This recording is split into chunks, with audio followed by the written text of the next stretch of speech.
You know those moments where you think, I wish I would have learned this in school? Those are the topics that we love to talk about. Join me each week as I interview experts sharing their strategies for solving problems that us young adults will face throughout our 20s and 30s. So what are you waiting for? If you want new episodes about adulting advice every Monday, hit that follow button.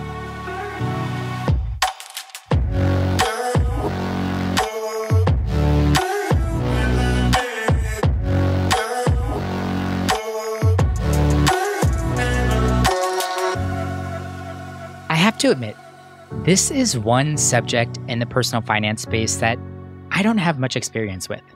I'm so impressed with my friends who can get free airfare and hotels through credit card points, and I think it's time you and I do the same. I just get overwhelmed, and I'm not really sure where to start. What card should I have in my wallet? Which card should I use on what? Are cards with annual fees worth it? These questions and more are all going to get answered in today's episode. And to give us those answers, I've invited my friend Danielle Desir Corbett, who is the creator of The Thought Card, a travel and finance blog and podcast. Danielle is quite the expert when it comes to traveling cheaper through credit card hacking. My approach up until this point with credit cards has been pretty elementary. I take my 1% cash back and call it a day. But Danielle has me really excited to move up to the next level and start getting more from my credit card provider. I thought this was an excellent capstone episode for our series on mastering money at work. Up until this point, we've covered 401ks, asking for a raise, employee perks that can make you money, HSAs, and most recently, the passion versus paycheck conundrum. If you've missed any of those episodes, go back and download them now so that you have something to listen to after this. Okay, let's get into it. I hope you enjoy my conversation with the financially savvy traveler herself, Danielle Desir Corbett. What's a travel experience on your bucket list that you're just itching to cross off right now? I'm really into road trips. So I'd like to travel down Route 66 or spend an extended amount of time traveling in California. Where there's a lots of coastal drives, and I'm based on the East Coast, and a lot of my travels have been up and down the coast, but West Coast is kind of new to me. Even going up to Oregon and doing all those, it's just, gosh, the US is so beautiful, but I feel oftentimes we're looking abroad for incredible experiences, which, don't get me wrong, are great.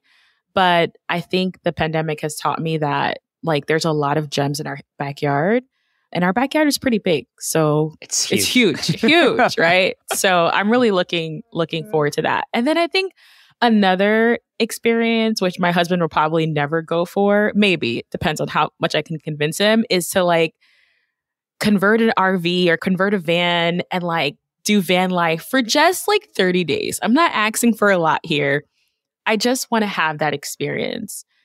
Hopefully all the good things and not the bad things, but it's just really interesting to me to just pack everything you have into a small little space and just go and venture off. So I think those are the two things that I feel are not that far-fetched for me to do in the near future. I lived in San Diego for a couple of years, so I've done part of the PCH, which is just unbelievable and gorgeous. I didn't drive all the way up the coast to Oregon and Washington, so that'd be such a fun road trip in general.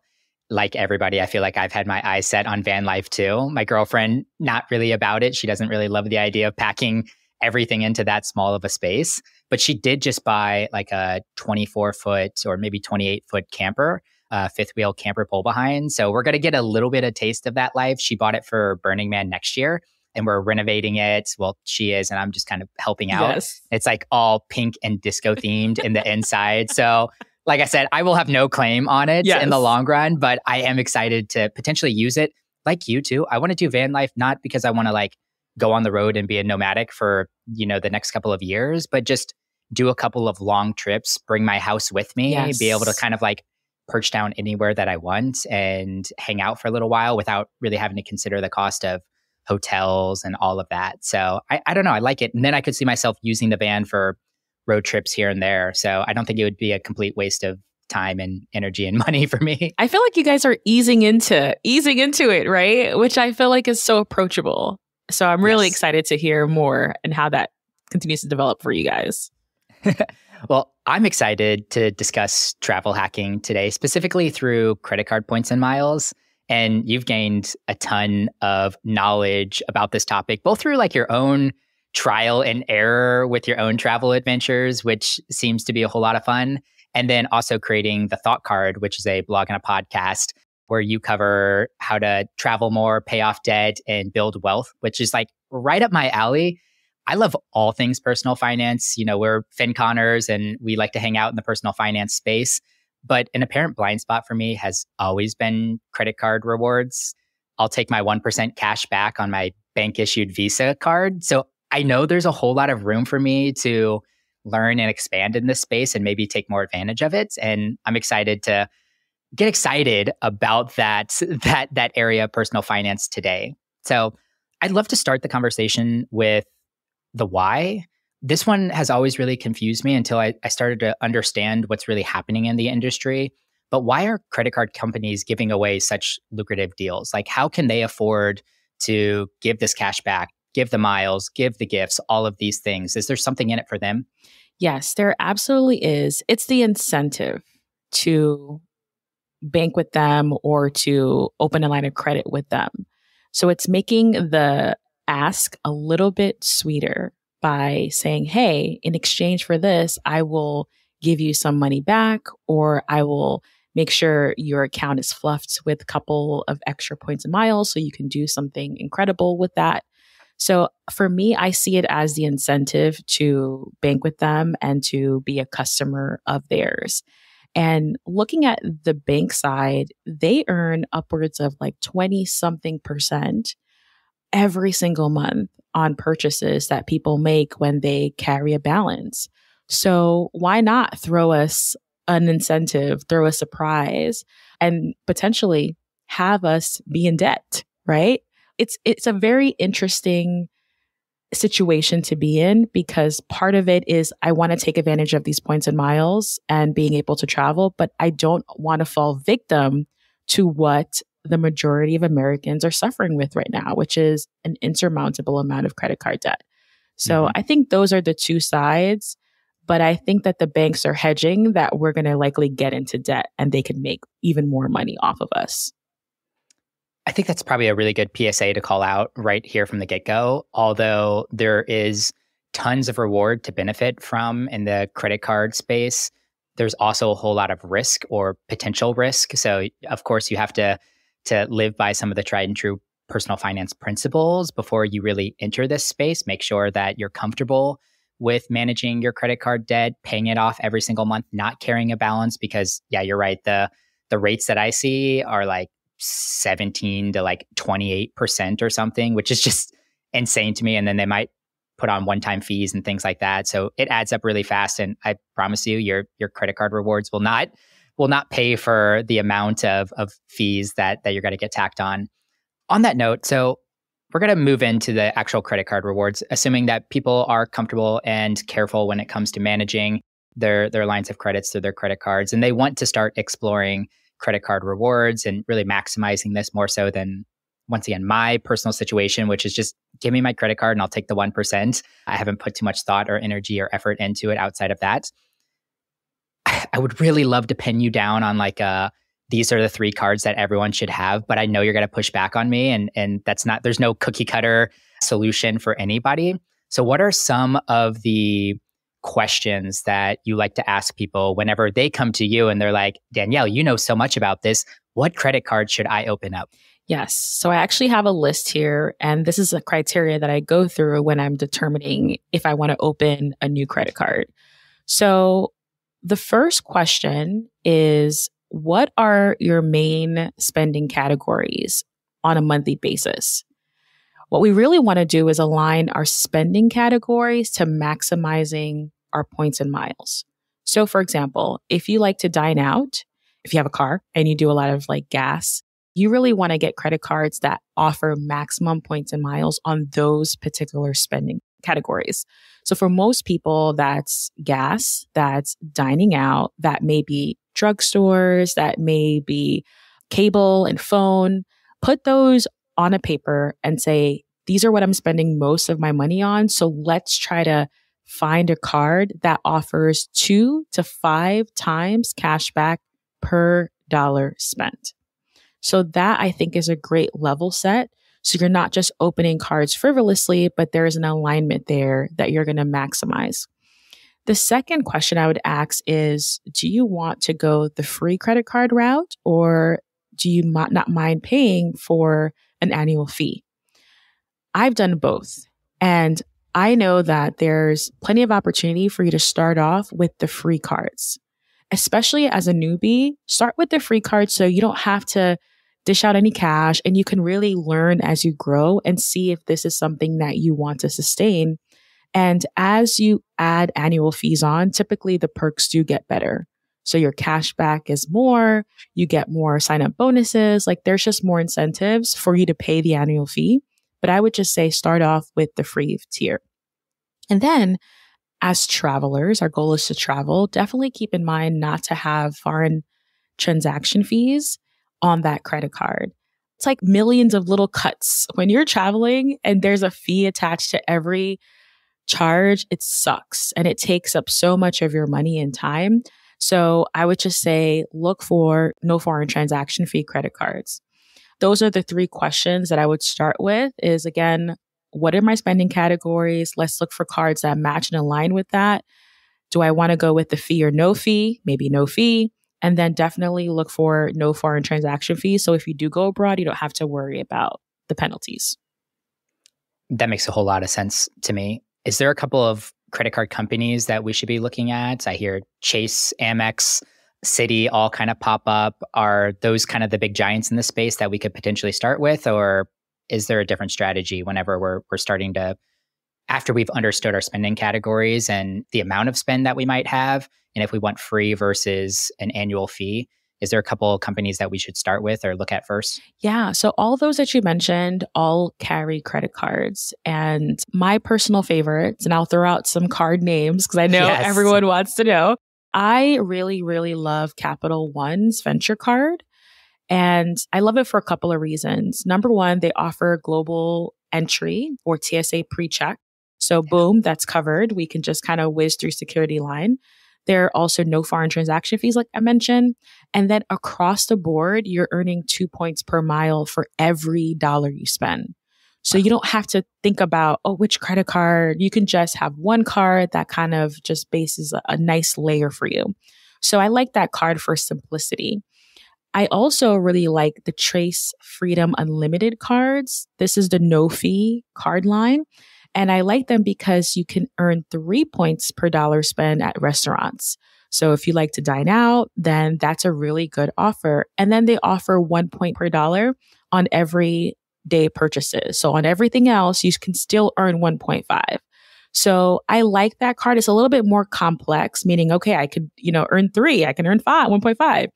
But I feel like if you are a foodie, you like to dine out, then maximizing on a card like that could be really great to start.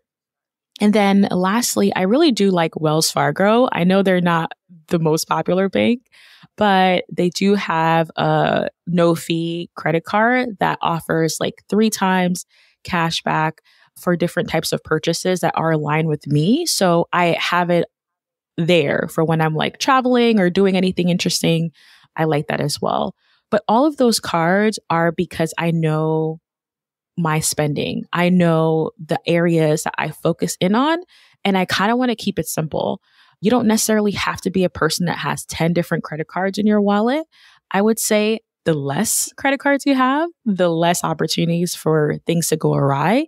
So just find something that fits you and that's easy for you to know what to pull out. With spending categories being an important piece to all of this, do you have like a system for keeping track of what card you should be spending on what spending category?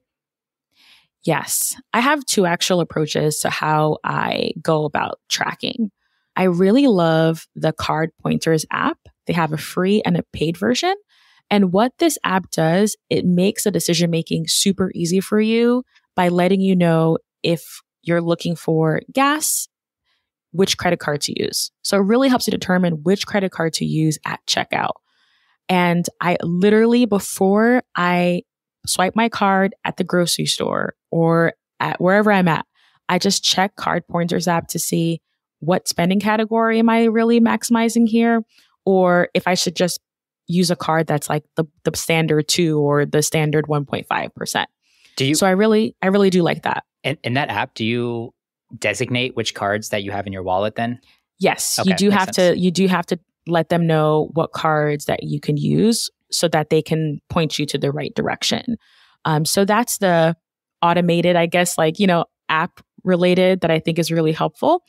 And then I also just have a simple notes on my app, my iPhone, and I just list out all of the major categories and which card has the most points and miles so that I can just quickly reference just in case, so I can make sure I'm using the right card. Since I have multiple, this is really good if you have multiple cards. Like I have something like 10 cards or something like that. So it could be a little hairy. So I do have a notes app where I just kind of list out, okay, if I'm going to Target, use this card. If I'm going to Walgreens, use this card.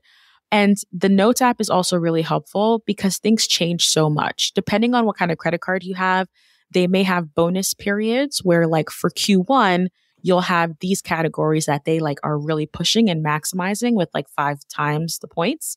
So the Notes app helps me make sure I jot down like, okay, just be mindful that these are switching out for more revolving opportunities. Those are the 2 things that I use. I'm sure people have Excel spreadsheets and you can be as intricate as you want, right? As a money nerd. But for me, I like to keep it simple with the app and my Notes app for just like a secondary measure to make sure I'm maximizing. I think I'd probably follow suit with you and have a note in my phone and the app to help support me. And if I pick the wrong one here or there, I probably wouldn't beat myself up too much about it. Once again, we're looking for good, not like 100% optimized in this situation. And honestly, once again, anything's kind of better than my 1% right now. Yes. And I love that you mentioned that point, right? I think that using some of these strategies will help you to get to the next level, right? Especially if you're not maximizing anything at all. At the end of the day, if you're able to have one free hotel night for the year, it's still a great feeling to be like, wow, I'm not doing anything extra. This is all things that I would be naturally spending on, but using the right card at checkout makes a big difference. One of the things that I used to kind of struggle with is when I'm at the checkout counter, like physically at a counter, looking through my app, it takes a couple of seconds, right? So people are kind of looking at you like, what are you doing? So you have to kind of get over that like little pause that you're going to make at the checkout just so that you can find the right card. If it's in your wallet, just use the right one. So don't be like afraid that people are judging you because you're at a counter a little longer, because I kind of feared that a little bit. It's a little awkward, but hey, I got to get my points and miles here. You also mentioned sign-up bonuses, and I know this is a pretty big aspect of the credit card hacking space. Whenever you enroll or sign up for a new credit card, you can take advantage of usually a pretty large sum of initial miles that can really kind of fill the bank up to start with. Some of that I know comes with stipulations where you have to spend a certain amount over the course of the first month or 3 months or 6 months or whatever it may be. What's your strategy with that? Do you create some kind of like spending plan so that you know that you're going to hit the targets that you need to hit? Yes, absolutely. These are the incentives, right? This is what the credit card's using to say, hey, sign up with us versus another brand, for example. And I love these bonuses with a goal in mind. So what I'd say is look at what they're offering and say, what can I actually do with this pot of points and miles? A lot of us typically try to hoard these points and miles like it's cash, and it's not cash. Points and miles get devalued all the time, which means that they become less and less valuable. So our goal is to earn and burn. So when you're typically signing up for a new credit card, I like to have a very conscious and know, okay, I'm using this to pay for my flights to Disney and maybe 2 hotel nights, right? So be very have a determination of how you want to spend these points and miles. And then once you earn them, start spending. Do not hoard them because this is not cash. At any point in time, they can either devalue or they can even just close the program down completely. And then some points and miles can expire. So these are things to really be mindful of as you're opening new credit cards. But I think having a goal and vision for what you want to accomplish is like a good frame of reference for the beginning stages. And then after you have the card, it's all about, okay, make sure I'm spending it on the right category. So I think those two strategies is a good framework to really get you to the next level of your travel hacking. Yeah, and you're not making interest or dividends on your credit card bank or credit card mile bank out there either. It's not like it's cash that's doing some work for you on the back end. So yeah, I like the earn and burn methodology you're explaining here. Yes. And then to your point of like your spending, this is where knowing your monthly budget is really important. One of the mistakes I've made is over committing. So I would get, let's say, a credit card that had a minimum spend of, let's say, like $6,000, for example. And you have to have that spending is like $6,000 in 3 months, for example. And I'm like, I got it. Like, I think I could do it. And then things happen and I don't end up actually spending it. So I actually opened a new line of credit and I didn't get any of the bonuses. This has happened to me a few times. So I know from experience. So be conservative. Even if you know you can, with confidence, spend that money in the whatever allotted time that they're offering, shoot for a little bit less, especially as things are changing. Like there's talks of a recession or like our economy is shrinking now, right? So you may not be spending as much as you usually are. So know your budget and go a little bit lower than that so that you can actually get the sign-up bonuses. You don't want to open a line of credit, think you're going to get a bonus and don't. Because it sucks. Then all their travel goals are like out the window, right? So some things to keep in mind.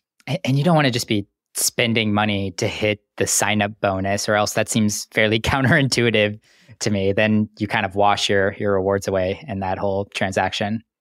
Yes. And again, this is for people who are more laid back, right? There are people, I'm sure, who have like full blown strategies of like, we're going to meet this spend, we're going to do manufactured spending, we're going to do this.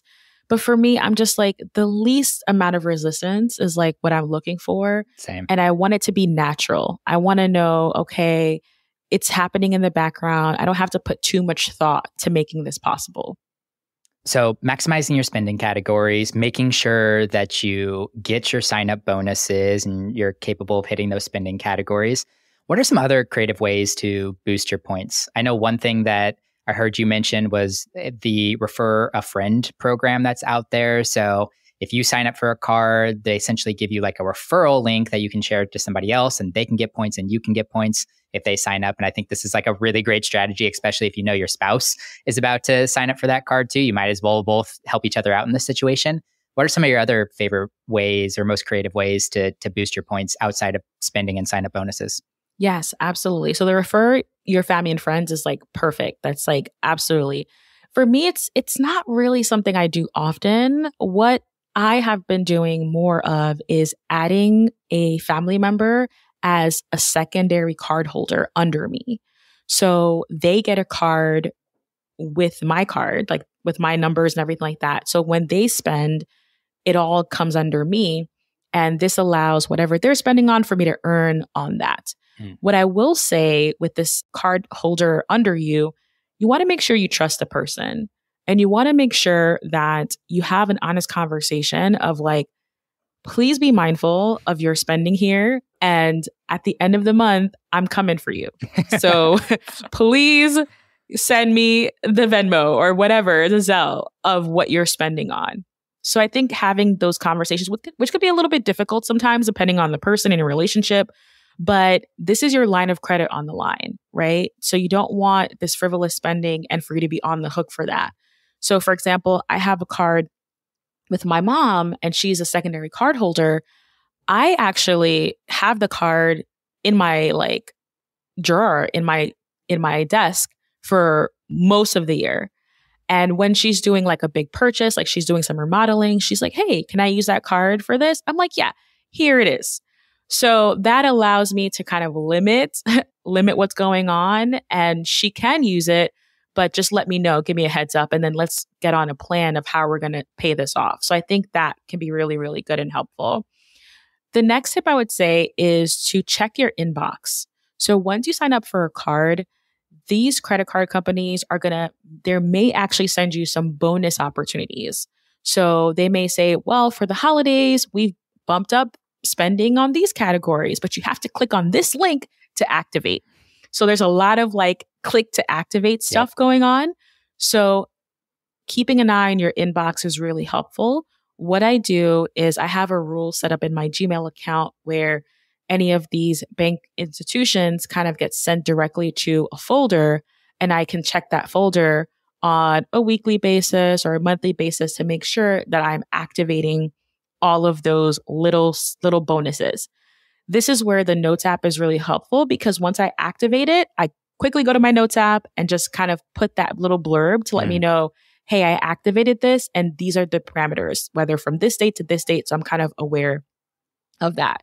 So definitely keep your inbox top of mind because there's amazing gems in there, but they won't tell you. So refer friends, add your family members, and then check your inbox. There's also, it's not necessarily travel hacking, but it's cash back.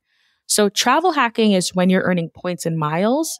Cash back is when you're actually getting actual cash back into your wallet.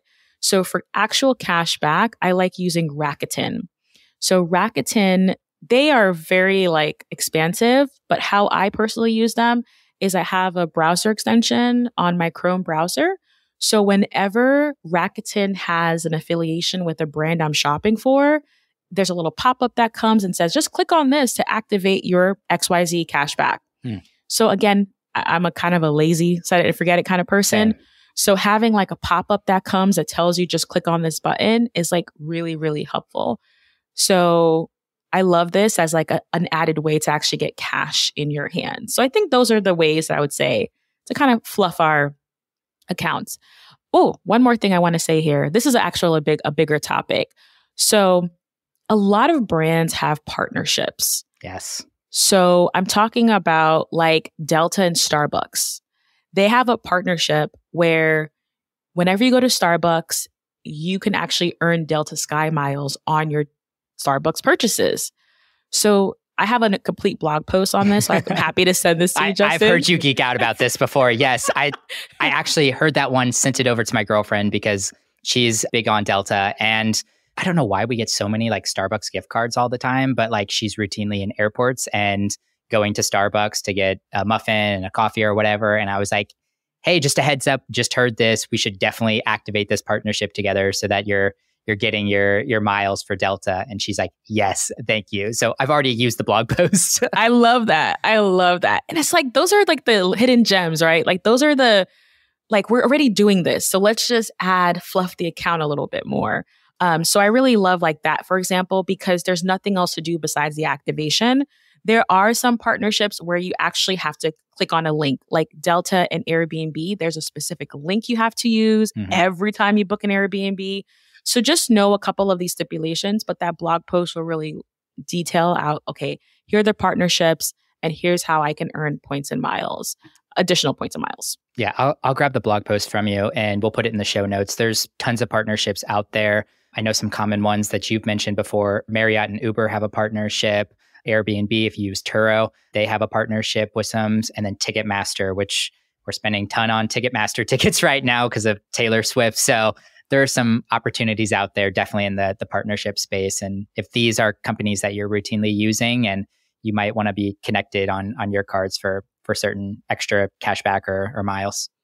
Exactly. And I know when we're talking about this, it can feel overwhelming. Like, oh my God, there's like so many things that I have to do, Yes. right? So I would say just pick your top two. Pick your 2 ways that you want to focus in on and really get good at mastering that and reap the rewards, whatever rewards that is. Book that free flight, book that free hotel, or whatever it is. Just realize your gains. Because I think that's what made travel hacking real for me. And more than just like this theory is when I actually was able to book something and to be like, wow, I saved XYZ dollars by literally doing a few things. So I think keep it simple, have your 2, and then start to earn and burn, right? Earn and burn. So as we're closing up this conversation, Danielle, I do want to shift the conversation out of credit cards and actually just into a little bit of travel conversation. So I got a question for you. As a former 9 to 5er, you probably understand this pretty well. Many of us are limited when it comes to traveling because of PTO, especially early on in our careers when we don't have the service time built up. We might only have 10 or 15 days of PTO, which once again is fairly limiting. Thinking back to your days as a grants administrator, do you have any hacks for stretching your PTO? Absolutely. And I even have a full book about this because I said to myself, like, before I leave corporate, I got to just put everything down. So I'll link to Traveling with a Full-Time Job. So I think what's important is at the beginning of the year or whenever your annual year starts, because for me, our annual year used to start in August. So it's not a fiscal year like January to December. So whenever we start, sit down and look at all of the days that you get off of work. Put those days on a calendar and see if any of those days fall on a Monday. Because with that being said, you can do, let's say you leave work on Friday and you have Saturday, Sunday, Monday off. Boom, that's a 3-day weekend. Those are really, really easy to do. Secondly, I would say take advantage of summer Fridays if you have them. So for me, we used to have like you could leave at 12 o'clock on summers, on Fridays, alternating, whatever the case may be. Use that to get a head start on your travels versus kind of like waiting until Sunday or Saturday to go out. Also, take a look at the 2-week holiday period. I'm talking about like Christmas and New Year's because it's literally 2 weeks of back-to-back, 1 day off, typically speaking. So that can be a great way, especially if it's quiet and dead at your organization. Just take it off. And now you have 2 extra bonus days that you can just go and enjoy and not have to really think about. I would say also, if possible, to really lean into remote work right now. Advocate for yourself and ask your superiors if it's possible to add 1 day a week. 1 day or 2 days a week out of the office. That could be a Wednesday and a Friday. That can be whatever days you choose, but typically try to do like a Monday or Wednesday or Monday or Friday so that you can kind of leverage those opportunities. Because at this point, we could be anywhere in the world, plug into our laptops and get work done. So I would definitely recommend leaning into remote work as much as possible. The last thing I would say is if your job pays for you to, or potentially could pay for you to go to conferences for your professional development opportunities, leverage that. So when I was working a 9 to 5, I made sure every year I was going to like a grants administrator conference in DC. And I didn't really care. Like, it's DC. Like, it's just me able to travel, explore, and also learn something. The trick here is to make sure when you come back into the office, you show them what you've learned, right? You really display why this was a good investment of their time and resources and how it's going to help the department or help the business continue to grow. So those are some of the things that I leverage and use, but it all starts with what are the free days that I get a year from the holidays? And then depending on your organization, they could have added days. Like I know my mom now has like a cultural holiday. So she can kind of pick any day of the year and use that as like a cultural day. And those are all things you could do without even taking sick time. Yeah. Right? Because sick time could be a little controversial, but all these things you could do without taking one sick day. I like that strategy. And honestly, you have so much in that book that I feel like is warranted for another conversation on this podcast. So that's How to Travel with a Full-Time Career. Did I have that title right? So the book title is Traveling with a Full-Time Job. Okay. Traveling with a Full-Time Job. We'll link out to that too. I know it's one of your 4 books that you've written or something crazy like that. And I know that you even had some thoughts in there too, how to set you and your team up before you leave on vacation. So we'll hang that out there and let that sit. But Danielle, it's been a pleasure chatting with you. So of course, if people want to connect with you, we've already mentioned like a lot of amazing resources, and they can find these resources, these like condensed blogs where you've done the majority of the work. All they have to do is go out to your blog, read the blog, and then implement some of the things that you're suggesting. So that is The Thought Card. And then you also have an amazing podcast, the exact same name, The Thought Card. So head over to Danielle's podcast, give her a follow, and tune into an episode. Final question for you, Danielle. If you had the opportunity to teach a 16-week class to a group of graduating college seniors on a topic that isn't normally covered in the classroom, what would you teach and how would you teach it? Oh, that's a great one. I would teach how to be a financially savvy traveler. The book is coming soon, but yes. So it's thinking about smart ways to be able to travel, but also having your eye on your financial goals, right? I think a lot of travelers are solely focusing on traveling, but travel is just one of the goals that a lot of us are pursuing on top of maybe home ownership or paying off debt or retiring early, right? It's just one piece of the pie. So adopting this financially savvy travel lifestyle is all about how do I travel and pursue my other goals? And that often is either spending less, making smart decisions, being informed. That's the kind of topics that I feel like I could just geek out for days, which is why I feel like I've been podcasting for over 5 years now, is because there's just so much that you could talk about.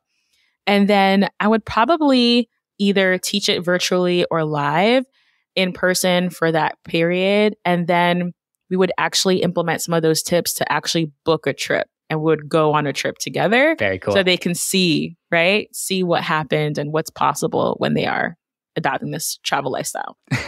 Sign me up. I'd want to travel with Danielle. I feel like you would teach me so much along the way. Woohoo! Let's do it. Once again, Danielle Desir, The Thought Card, podcast, blog, creator, host, writer, all the things. Danielle, it's been a blast talking to you. Thank you, Justin. And let me know what you implement. Yes, I definitely will. Thanks for listening to the episode. As always, I appreciate your kind words. If you want to leave us a rating and review on your podcast player right now, that would absolutely make my day. If you want to find episode show notes, our blog, and other great resources, head over to tsirpodcast.com. If you have follow-up questions, an idea for a future episode, or just want to say hi, we have a contact form on our website, and those messages go straight into my inbox, and I promise you, I will reply. But all right, guys, I really appreciate you tuning in. I love you all, and you're not alone. Let's keep making it through our struggles together.